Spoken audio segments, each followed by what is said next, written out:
WV Uncommon Place. This podcast is a variety podcast that houses numerous series to cover mental health, empowerment, podcast framework, and various intimate theories to get to know the hosts. Along with occasional movies reviews and dives in pop culture with our event podcast episodes. The Uncommon Place digs into bringing guests on that stories don't fit the mold and are very different. WV stands for the great state of West Virginia, and every quarter we cover something in West Virginia. Stacey and myself, JR, are your hosts, so please come along for this venture to our Uncommon Place.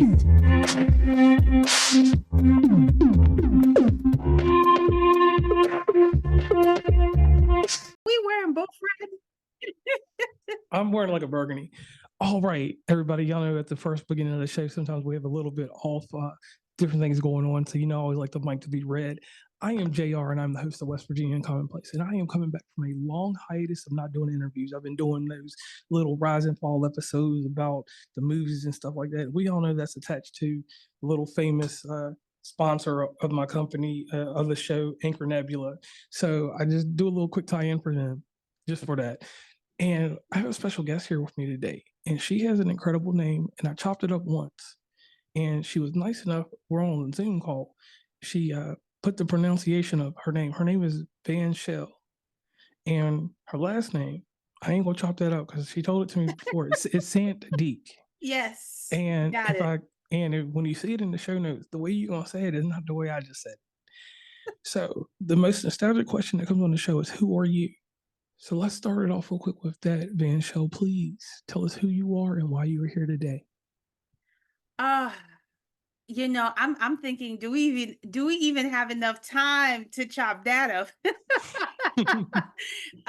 So, like you said, you already introduced me by name. I am a public health expert by day, and then I'm a writing coach, editor by night, where I help editors, I help businesses, I help, individuals like amplify their voices, like in industries that, sometimes don't make space for them. And I would say that, everything about my journey definitely came from, the way that I was raised in a Caribbean country, because I was born here, but I grew up in Haiti. My family's from Martinique, Haiti, and France. And, living on a small island definitely shaped the person that I am today, and the work that I do, and that level of activism, because I'm a firm believer that, people will always tell you, or some folks will say, well, if it's not affecting me personally, then it's not my problem. And that's not true. Whatever affects your neighbor can indirectly or directly affect you at some point. And so that definitely drove me to pursue a career in public health. And then later on, really explore my gift in writing, to help people out, to help people create the life that they want and brand themselves in a way that they're proud of in the industry. Okay. And that's a lot to carry with you. So your work spans various areas such as public health, personal development, mindfulness, and community health. How does your passion for these diverse topics come about, and how do you see them intersecting with your overall mission in life? So my overall mission in life is really to make sure that people never feel alone when they're going through tough situations. I mean, you covered a lot of topics, and one of them, I'm really passionate about mental health. Which actually was one of the reasons why I am on your show, because I know that you've had guests in the past who talked about these struggles. I know for me, it started when my mother passed away, but again, we can date it back to, to childhood, and well, not the childhood, the transition from my home to coming back to the States, and living with people who are not family members. I think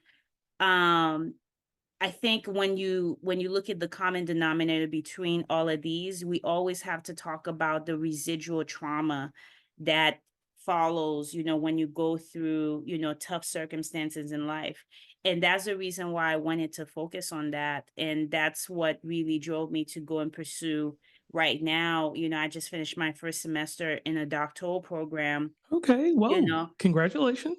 Thank you, thank you. Focusing on public health leadership, but with an emphasis on behavioral health policies. Because I think, to be honest with you, some of the policies that are out there, they not tailored, for Black and Brown folks. And I think, when we talking about policy making, we got to think about who's included and who's not included. And it's not just about Black and Brown folks. I mean, we can break it down even further. People with disability, like what does that look like? I mean, I go to certain buildings because I travel a lot as well, just like you. And then you go into certain buildings and you're like, okay, like, yeah, I can walk in there, but what about someone with a wheelchair? What about someone with, like, crutches? Yeah. What about a blind person? Like, it's just, I think if nothing else, being part of this program definitely opened my eyes um to certain triggers. There's certain things we take for granted, and I think this program is helping me see, like, yeah, we don't live in a system that's equitable. So just to answer your question, that's the reason why I decided to pursue this degree, focus on these topics that you mentioned, which is very much tied to my mission of um supporting people, in whatever way I can. Okay. And the thing that I heard in there was about inclusion and exclusion. That is a hard process across the mental health, public health, and personal development, mindfulness, and community health. Because, like you said, as ethnicities, um, be it whatever you are, um, we all come from different economical structures, social backgrounds, and Right. those things. And that's the thing. Like me, for instance, I'm from Virginia originally, but I'm from what you would call the middle of middle class. So where I'm from, I had cousins that were not part of the middle class. Hmm. So it's even different in the education and the thing that I was talking about. I had a Facebook post and I was talking to people about this. People grow up in this one mantra that we always heard. Some people grow up in this thing. It's called um, a home or a house. A home is a place that has love. A house is a place that didn't have love. It had some facades of love or some fragmentation that looked like love. Hmm. And going through my psychological evaluation of my life, I Yeah. lost my father. I'm sorry to do a little talking on here, but I lost my father at a young age in 1994, at the age of 8. Yep. And the females in my family, not the males, the females grabbed me up and embraced me with this kind of love that made me the type of person I am today. I'm not going to say I'm any better than anybody else, but they made me understand compassion Yeah. and empathy in a level that I would not understand from a male. And I'm not taking away from males because males can teach that and all that. I'm not doing that. And audience, I don't want y'all to take it that way, but I'm No, no, told, no. This is all part of building community. Yeah, go ahead. yeah. And my thing is that house of love that was built from these women, and these women, and I'm telling their size because it'll make you understand more. These are voluptuous women. These women are 6 feet tall, 300 plus pounds, 5'8", 300. They're solid. They could be a football team. You wasn't intimidating them, so they were Yeah. strong by build and they were strong inside. And with our religious background, our Christianity, the values that were taken, and just to tie that in just a little bit here, uh, the way that we were raised with that system of thoughts, our institute of thought was not set the same way other people were because we did two things. We rationalized emotions. We rationalized that you have to stop and put yourself in a position where you understand what your mental health brings to the table to yourself, people around you, and like you said earlier, how it relates and correlates to other people. So that direct thing. So I wanted to tell you real quick, I got to give you your flowers on that one because when you did that, that warmed my heart up in a prior conversation in our little pre-call we did ahead of time. You can see where these things kind of just come together and they make sense. So I want to tell you thank you for that, Venchele. Like that, just that warmed my heart. Now, you have many titles to your name. I'd like to jump into you being an author real quick, if you don't mind. Absolutely. Um, Absolutely. all right, Um, yeah, go ahead. Go ahead. thing here is you wrote Journey to Redemption. You contributed to Passport to Self-Discovery Volume 2. How do you believe your writings contribute to the broader conversation about health, personal growth, and society's method of well-being? And the reason that I said the Oh, society method of well-being is because as a male, a female, or any way that you feel that you are inside any type of gender or however you fit yourself. It's a mold and a model like you come out of a machine. It's like the chocolate bunny you get at Easter. Mm-hmm. There's a black and a white one, so you got to be either one of those and nothing else. Yep. So how does that conversation come about, in your writings? I think for me, and I'm writing this down because you talked about health, personal development and social models from society. But again, remember that the social models from, when we talk about health and personal development, they are working under the umbrella of the social models of society because society, has its own definition of, how we need to conduct ourselves, in relation to these topics. And so for me, when it comes to my writing, this is something that's always in the back of my mind because, those things are very much integrated in who I am. And I think that if nothing else in my writing, I have had to address the whole notion of deprogramming my mind, from what society expects me to do or how society expects me to behave, vis-a-vis like my fellow, brothers and sisters when it comes to my personal development and health. And I think that even as I reflect on my writing, when I was talking about like my journey as a Peace Corps volunteer, and then reflecting on my experience living, because again you said that you were part of the middle class, so I grew up in an upper middle class family, but I was surrounded by abject poverty, in Haiti. And so it always dawned on me that um when we're talking about personal development, it really has to focus on not making the same mistakes that were done in the past, in terms of how people were treated, in terms of like, the fact that some people didn't have access, to certain health services, and being part of the movement of like, closing that gap and building bridges of understanding so that we can create, when I said earlier, like more inclusive policies. But that was always something that came to mind when I was writing. But it's hard sometimes, to speak on behalf of people who are going through a challenge if you didn't go through it yourself. So it's like Right. me, you know what I mean? Because like when I was in Senegal, I was living in a rural community.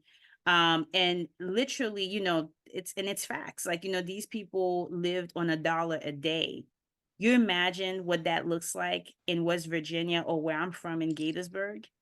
Like it's impossible because Right. Montgomery County is extremely expensive, and I suspect that it's the same where you at as well, even though it's a rural area, like you said. Right. And so I had to, like I said, deprogram my mind and say to myself, okay, I may not have had the experiences, but what are some things that I can do? What are some skill sets that I have that can help bring awareness to these issues, and then to tell the story from their perspective and not from my perspective as the narrator. That's extremely important. It's, for example, it's like books. If I want to learn about a country, most likely, I mean, again, and forgive me, but I'm going to go and buy a book that's written by a native of that country True. and not necessarily from someone who literally came, went there as a tourist. I mean, let's be real. Like, I'm not going to do that because I know, I mean, it's not that their information or their perspective is not important, but they haven't walked in the moccasins of these people for a long period of time to understand the culture, the institution. You said it was not institution of change, but you were talking about, The Institute of Thought.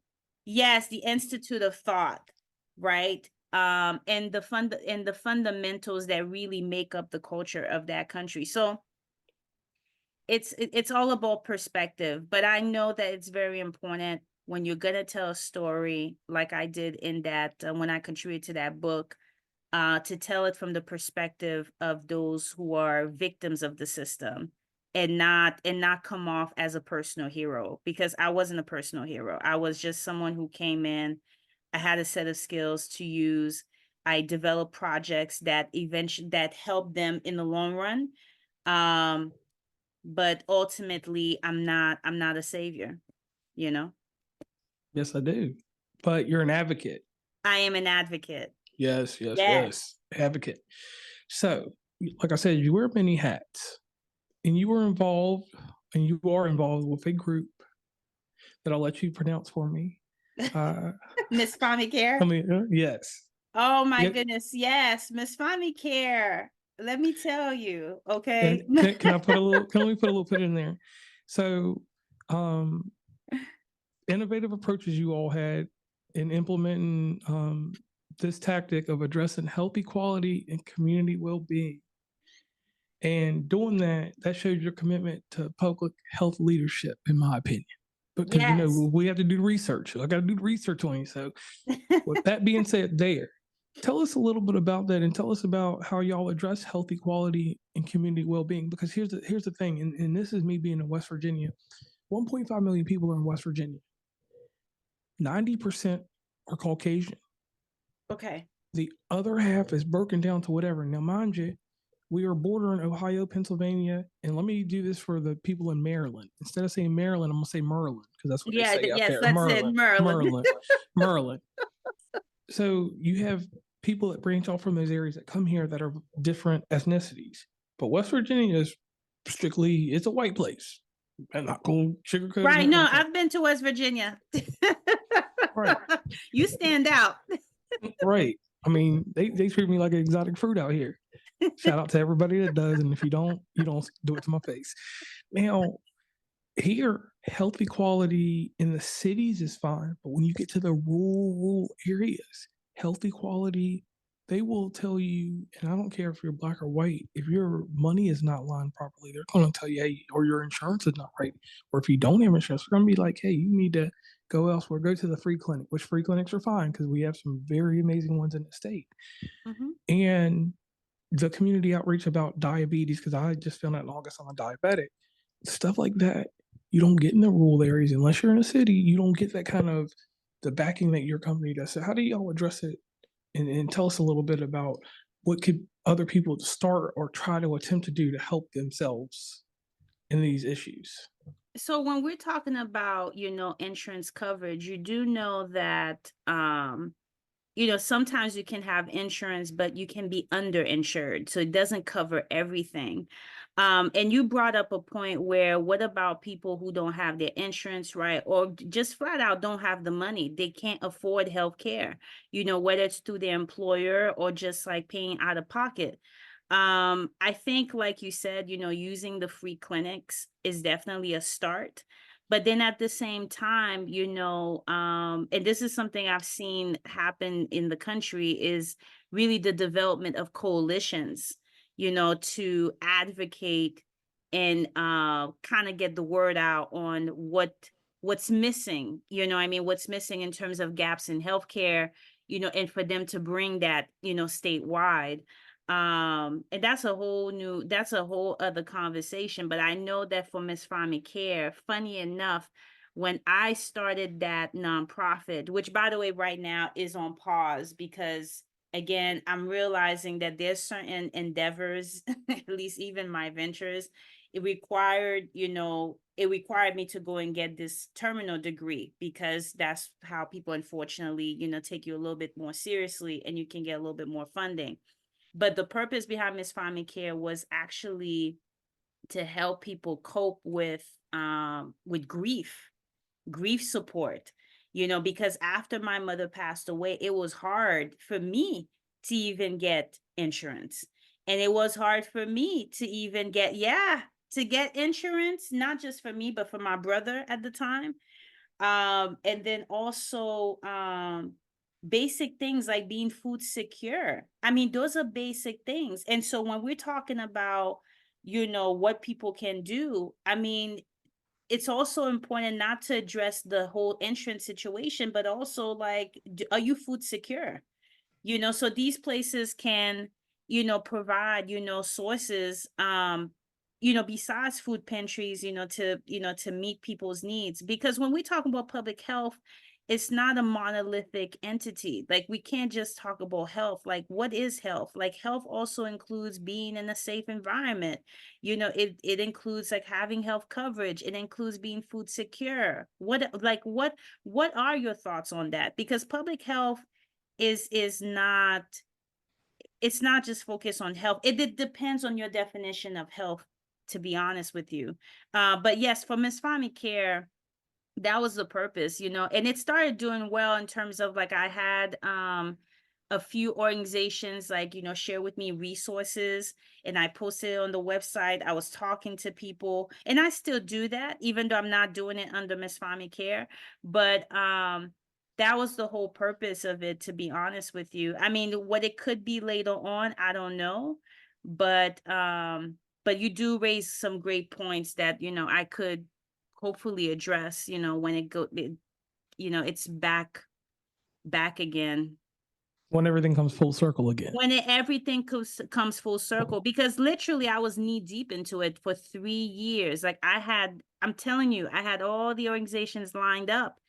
But then, like, when they start seeing the credentials, they're like, oh, you need to have, they were more interested in talking to someone with a DR, like with a doctorate degree. And so I said, okay, well, I'm gonna go get that. But don't you tell me afterwards, when I get that degree, that you're not gonna be able to, like, you're not going to be listening to me, or you're not going to be able to provide me with the support I need in order for me to help communities in need. But yes, no, I even remember people reaching out to me too, like, just saying how it was helpful, because there were some resources there was some resources in Maryland that they didn't even know about. And I brought that to the fore to them. So Hey, and thank you for that, because people are going to definitely need that. And I thank you for not allowing someone to say, "Oh, you're a paraprofessional," because when it happens to me in certain instances, like podcast, somebody said I'm a paraprofessional, I can go with that all day, whatever. But in my field of work, like I told you what I do, nobody's going to tell me that. Obviously, I got the degree like you do, like you're getting completed. So I thank you for that, and I thank you for letting people wait, know. where are your degree? Like, what is your degree on? My degree is crazy. I'm a logistics management. Oh, nice. Yeah. So, like, with what I told you with what I do, nobody can just come at me and be like, oh, I'm like, nah, I got it right there. I pay the cost to be the Exactly. boss. Pay the cost to be the boss, and you are the boss. So Exactly. that's one there. So I want to thank you for that. And I thank you for telling that part of the story, because some people get overwhelmed when they hear no. When I hear no, I heard this in the last interview, and this guy said this, and this was crazy. When I hear no, this is my new phrase from him. It means new opportunity. Yes. And he Yes. said that. I told him, I said, I'm going to steal that from you. He said, no, you can borrow it. But no means new opportunity. So Yes. And shout out to Tyler. And even like the word failed, like the Nelson Mandela, because I can't take credit for that, like, defined it as first attempt in learning. Just because you're not getting what you would want right now doesn't mean that it doesn't exist. That's why that's why I kept talking about those coalitions, like trying to find people who want to see those changes and talking to these people. If these people actually work in those free clinics, ask them. Because that's what I've learned when I went to West Virginia. Like, there are pockets, there are pockets of communities. And so and it seemed to me people help each other out, right? So ask around, because that's what I did for MESFAMI Care. Some of these resources were not on these clinics websites, like, I had to go and dig for information. So And you did that, and it helped the world out. Now, you've yes. written on various platforms, including the Good Man Project, Thrive Yes. Global, Medium, LinkedIn, among others. How do you approach writing about complex health topics for diverse audiences? And what impact do you hope your writings will have on readers in general? Because here's the thing, LinkedIn is someone's Facebook. It's the business person's Facebook. It's the Yes. paraprofessional. Tumblr is somebody's Facebook. Snapchat somebody's Facebook, and when I use Facebook because that's our reference to social media, me and you know MySpace, but that's not the best way to do it. So That was a long time ago, my friend. yeah, so everybody has a special place to find things, and when I find something on LinkedIn, I'm going to read it more diligently than I read something on Facebook or anywhere else. Mm-hmm. So how do you approach writing these complex health topics about diverse audiences? So before I write, what I typically do is conduct focus groups, like Mm-hmm. conduct interviews with people, and ask them if they know someone who has, if I was going to talk about depression, like, do they know someone who would be willing to be interviewed to talk to me about their experiences, which goes back to what I said in terms of, writing the story from the perspective of the people who are victims of the system. But even as I'm using the word victim, maybe the person may not even see themselves as a victim. And then when these people share with me their stories, they also giving me permission, because I have to ask permission, consent, if I can, use excerpts or anecdotes and all of that. And that's how I typically write about complex topics. But I also make sure that I test my own assumptions on the topic, because again, it's gonna be different if the narrative is gonna look different if I didn't go through depression. And so I have to test my own assumptions, and I have to also ask people for grace, so that I can learn from them, like what the day to day is, living with depression. And so that's how I typically, um like, that's my approach. Okay. I'm sure, like, there are various approaches out there, but typically I found that conducting focus groups, interviewing people has been extremely helpful in writing about these health topics, these complex health topics, and then backing it up with evidence, obviously. And that's, obvious, you use Google Scholar, you use any other platform to find, recent studies about these topics, these themes. Right. Or you ride down to Baltimore and just go to Johns Hopkins. That's what, yeah, you can do that too. But Yeah. I'm always careful now. It's like whenever people, even like when you watch the news, when people say something to you, be an informed consumer. Don't just focus on what they telling you. Go and do your own research. But even then, even when you do your own research, you coming in with biases. So that's what I always have to like. I struggle. Not It's a struggle. Like when you writing, you gotta think about your biases. You know what I mean? Right. So that you're not grouping everybody together. Like just because someone tells you that they have depression, but what it looks for them, how it feels to them, from 0 to 10, they may say it's a 10. It may feel like a 5 for someone else. So that's what writing should do. And that's why, my business pathway coach writing aims to do. It's help writers explore those nuances and not just see life as black and white, you know? All right. So going further into that, like I said, your writing covers all kinds of stuff: emotional intelligence, race, culture, and mental health. And in doing so, there's a hard thing that we have to deal with. And me and you both have to do this. And I have to do this even with the podcast: cultural sensitivity and inclusivity in your work. I said that, I jacked it up on my own country. And with me, for instance, I have to do my show in some instances, not so much as a show for people of color. I have to do it for a show of everyone. And then there's certain topics, and I don't take February and do it all the time, but I do it year round. I cover what happens to us in our mental health, the empowerment, um, the social ladders that we have to climb to get to certain places, because not everybody has to climb them. Because like being in the middle class, there was certain things that I didn't know that my cousins went through that I had to learn about later. And the cultural sensitivity that I had to come up with is that you have to treat everything like it's revolving and evolving. You can never treat it like it's something that's just stagnant. So people are always growing and changing, and like a circle, basically. A circle keeps Mm-hmm. getting bigger and bigger. And when it's getting bigger and bigger, it's more stuff coming into it. Or if it's getting smaller and smaller, because it can evolve and revolve either way, you got to kind of figure out how to keep that sensitivity and how you include people in your work and in your message. how you would express it to them, like how you want them to feel about it to a certain degree. Now, you can't dictate exactly all of how they feel and what they think, but in some of the things that I do, I make sure that it's clear and it's open for everyone. So inside everything that you do with your writing, how do you take care of the cultural sensitivity? Ooh, that's a great question. I always go and do some research on how um what's already out there, where it sits in the public consciousness.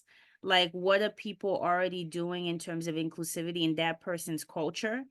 And then ask someone from that culture, okay, what is the gap analysis? I have them do the gap analysis instead of me doing the gap analysis. um and in a way, it kind of creates this, it almost feels like doing a public awareness campaign, right? Where you helping the person, figure out, like, kind of, seeing like where the compromises are and how inclusivity, or cultural inclusivity is happening. Because even within cultures, you can have, racial divides, you can have other types Yes. of divides, ethnic divides, and all of that. And so it's very interesting. Like, it's very interesting. We were talking about that earlier. It's like you don't want to group everyone together Right. based on a common theme, because like, I don't know how it was when you went to school, but people always, I've noticed that humans love, it's kind of like the census. People love to group everyone in one box because it's convenient and it Yes. allows them to organize folks in those different systems. But here's the thing, even when I look at the census, there's a part where it'll say white, it'll say black. And even for the black section, I'm like, but I identify as Caribbean black, not as an African American. Where is that located? It's just, Right. you see what I'm saying? And it's the same thing for white. Are you Hispanic white? Are you non-Hispanic white? But even then, when we're talking about being culturally inclusive, how far can we go with that? Because even with the Hispanic white and non-Hispanic white designation, could that also be seen as a form of divide?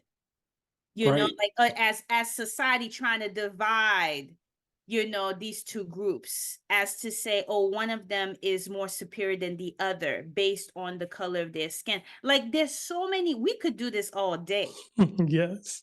And so that's why when you say, like, how to create it, like, it's not, I don't have like a straight answer for you, other than I always go first trying to figure out, how do these things are addressed? How are these things addressed in that person's society? And then try to help them figure out, like, what are the missing elements that need to be addressed. All right. And I like that. Now, there's a part of the show where I pay homage to a news magazine called 2020. Barbara Walters, John Stossel, and Diane Sawyer with her poignant interviewing skills. And Barbara Walters did what she did. She was a legend. John Stossel was a comedian. And when I do these questions, they're more personable questions. I mean, I ask fairly decent questions sometimes, but when Yeah. we get to this point of the show, this is where we got those hard hitting questions. So, Venchele, are you ready? Yes, I'm I did it ready. right. I see I got it right. I was like, You got it Venchele. right, Venchele. No, you broke it down. Yeah. Look, I put the van and I put the little hyphen and I put shell on there. Yes, I didn't do it all smooth. So here we go. How do you see the future of public health leadership evolving, especially concerning issues of health equality, diversity, and inclusion? And then the second part of that question is, what changes and improvements do you hope to drive in that field? Like, what's going to be your contribution in them areas? I think for me, my contribution is definitely gonna lie around the policy making piece, the legislation piece, but also making sure that, we always have community buy-in. Because I think what people don't know is that sometimes, even when I read up on these issues, sometimes legislation is passed, but then, it does not reflect the challenges and the personal opinions of, constituents. And so I think that that's where I would, definitely be able to make an impact, because I'm a people person. I love to, build consensus among different groups and teams. And so that's where I see myself, especially in the behavioral health space. But because this is a two-part question. Like the first question, do you mind repeating that again? Yeah, how do you see the future of public health leadership evolving? I think public health leadership can evolve if people come to the conclusion that they don't know everything. I think that's the crutch when it comes to public health. People are coming in and giving the impression that they know that that uh they know everything, and they're not willing to question what they don't know.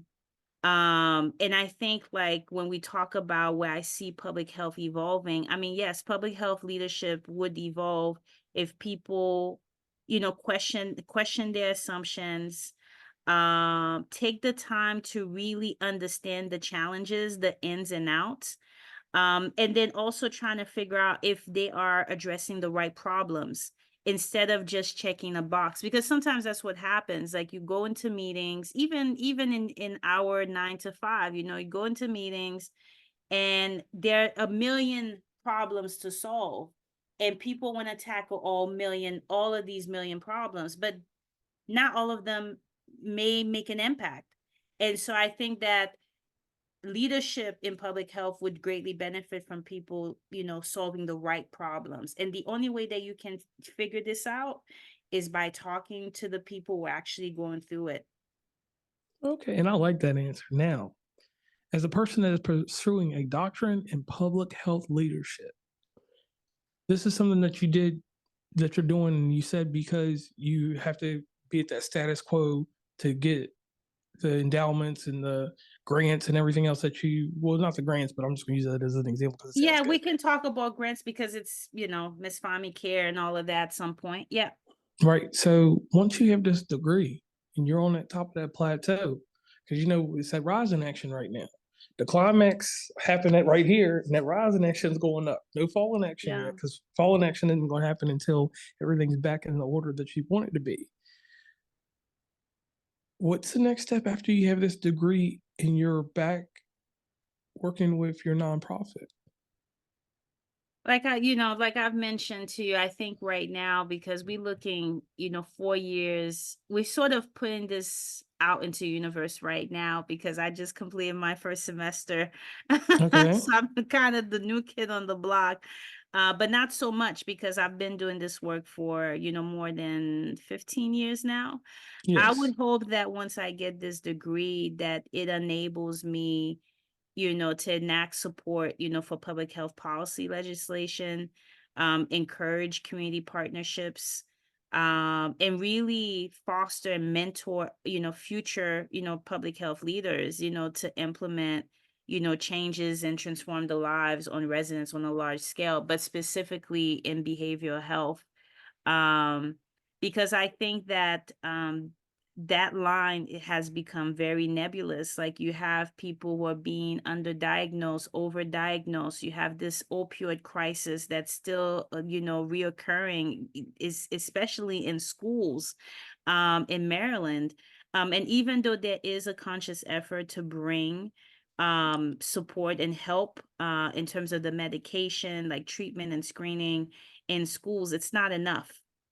It's not enough. Um, and so I think that I would want to be part of the movement of helping train, people who can address these issues at the local level, because not everything can be resolved at the state level and the federal level. Like, we need to mobilize ourselves as well locally, um, to reduce these health disparities. Okay. And so informative. I like that. Now, a portion of this show I do, it's called the testimonials. From what I've gathered from you, what I know about you now from the pre-call and everything else. So tenacity. That's your gold chain you wear, tenacity. Yes. Advocate, that's your bracelet. You wear that. Your pinky ring, which is the strongest thing in my opinion, your pinky ring is the word absolute. Absolute.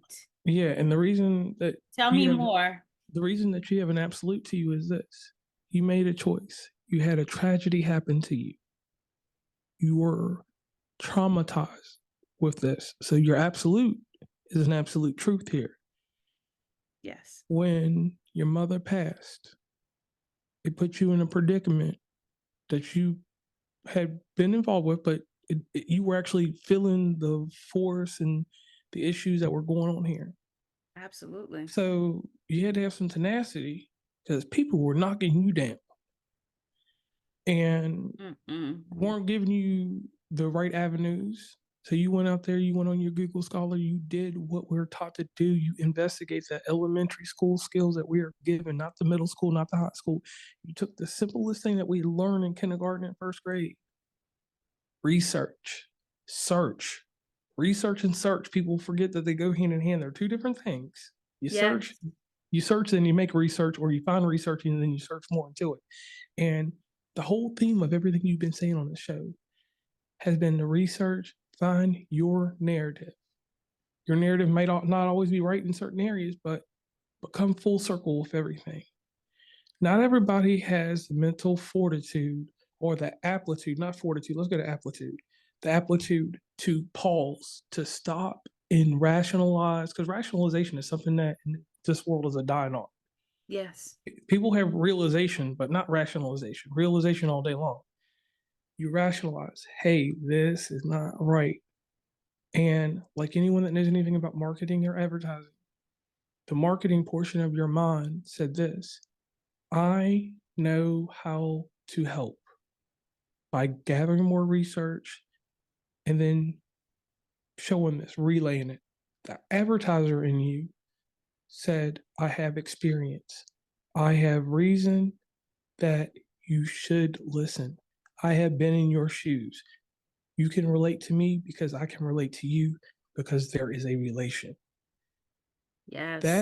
That simple context is lost in society because people look at the convenience store style of things. They want it convenient. They don't want to have to go through the whole food market and find everything they truly need. They want to go to Walmart or Target and get it fast, or even the ski mask way. And you provide a system, written things that can help people, a service, a community within just you, no one else, just within you.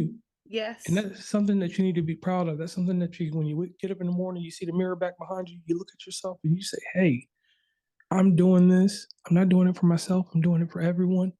And people are noticing. You don't take an accolade from it in the position of like, oh, I'm doing this for gratification or because of what happened with my mother.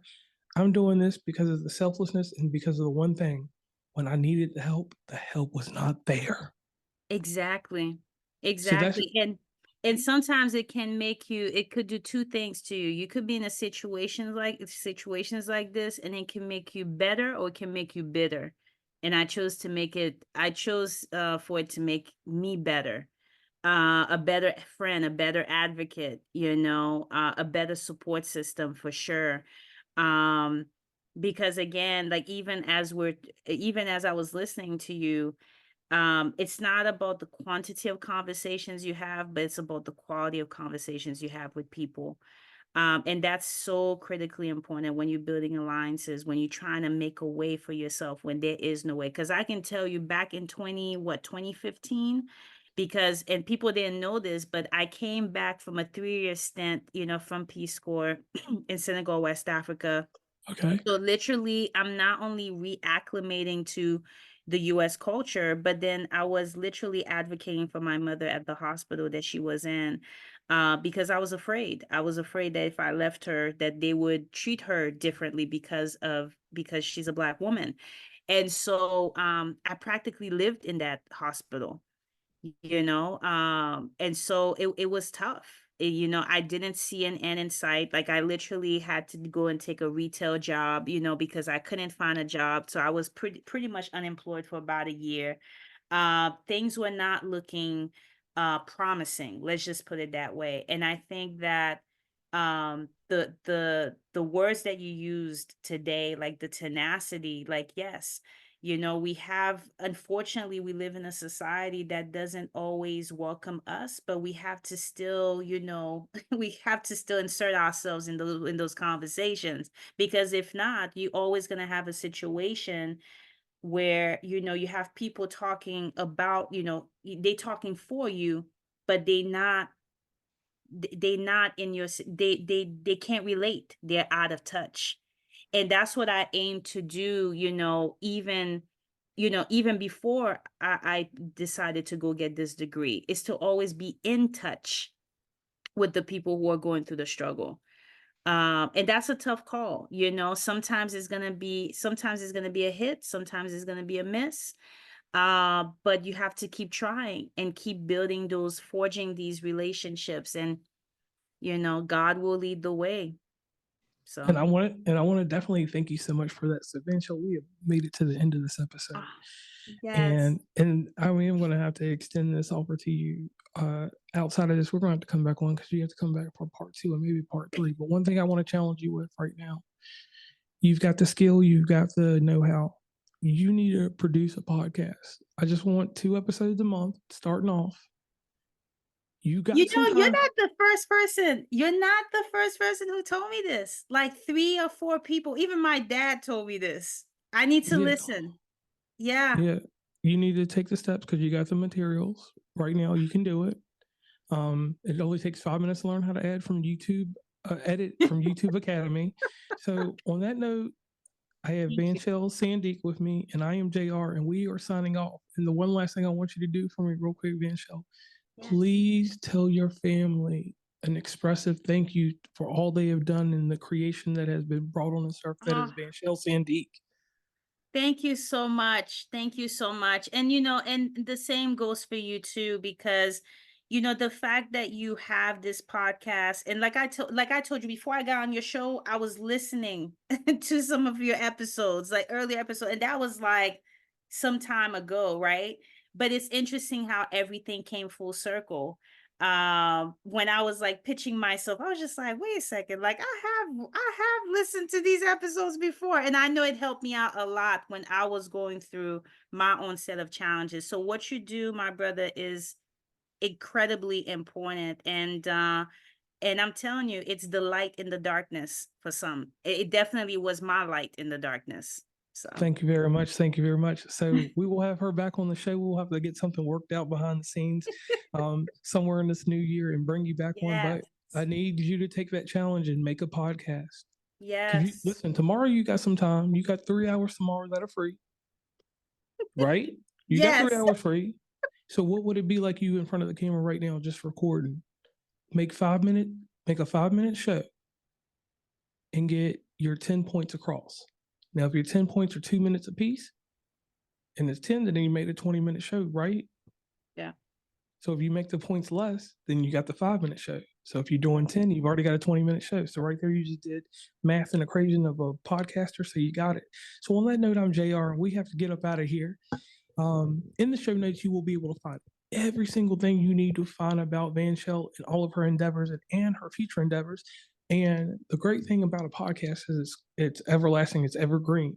So everything that she's telling you about and has said in this episode will be golden for you to find. And I will make sure we have every single social media link and link that makes sense business-wise to get to her. So once again, I'm JR. She is Venchele, and we are signing off. Bye, everybody. Bye. Please follow WV Uncommonplace on Instagram, Tumblr, Twitter, TikTok, where we have some great content, Facebook, LinkedIn. Hit up the merch store at oncommonplace.square.site. Join the email list from the website, and rate, subscribe, and give feedback from your favorite podcatcher. And lastly, thanks for listening, and tune into the next episode.